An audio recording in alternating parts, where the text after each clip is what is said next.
Hi, this is Jonathan Rosenhead, Jerusalem psychotherapist. This week's Torah and Psychology post of Parshas Toldos is going to discuss cognitive behavior therapy. Because this week, the founder of cognitive behavior therapy, Aaron Beck, passed away. So this is a tribute to the contribution that he has made to psychotherapy, and also to the support and help that he has given to so many people through cognitive behavior therapy. So first of all, let's understand the basic principles of CBT.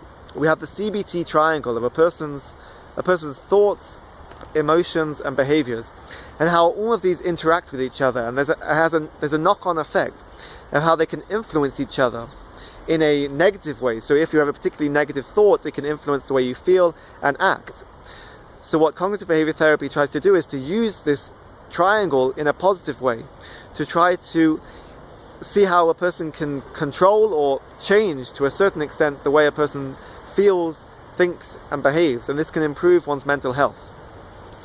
And also in CBT it looks at negative automatic thoughts, and a person might be asked to make a thought diary, which involves looking at a particularly negative event and seeing what negative automatic thoughts come up during this event.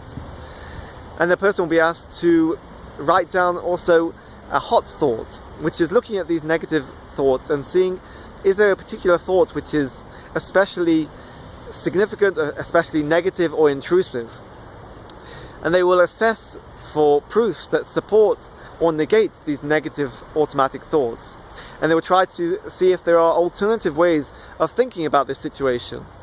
And finally they will reassess the event and to reassess how they feel and think about this event.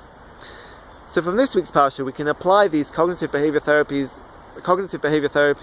principles to Rivka, because the pasuk tells us that Rivka was experiencing pain during pregnancy, and she said Lama ze anochi, and there are different explanations what Rivka meant, the different thoughts that went through her mind when she said Lama ze anochi. Rashi says that she was saying, why did I daven for this? Why did I daven for pregnancy if this is the pain that I'm going to experience? The Ibn Ezra says that she was saying, why is my pregnancy different from other women? Why is it so different? And the Ramban says that she was saying, why am I alive? I wish I was dead.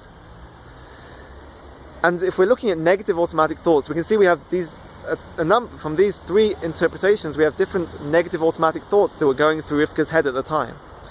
And perhaps the Ramban's explanation of I wish I was dead is a particularly intrusive thought, a hot thought. And we could see maybe we could see how we can address the situation and assess for alternative ways of thinking. Because then Rivka goes to seek the guidance of Hashem to understand what was going on, and she is told that she is having twins.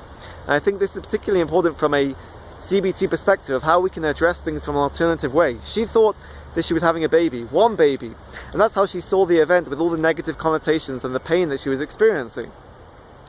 But then she was told, no, you can look at it in a different way. You're not having one baby, you're having two babies. And this changed the whole context of the pregnancy. This changed the way that she was looking at the situation. And twins as an analogy for CBT is actually, it's this idea of looking at things from a different perspective. How one event can be seen in two different ways. One thing can be seen as it's very similar, it's identical, but different. That is what twins are. It's something that they are similar, but different.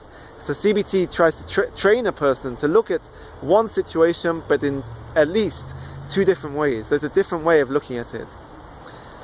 So I hope we can use these cognitive behavior therapy principles that Aaron Beck created to help us in our life, in our mental health, and in different aspects of the way we live our life. And I wish you a good Shabbos, and keep well.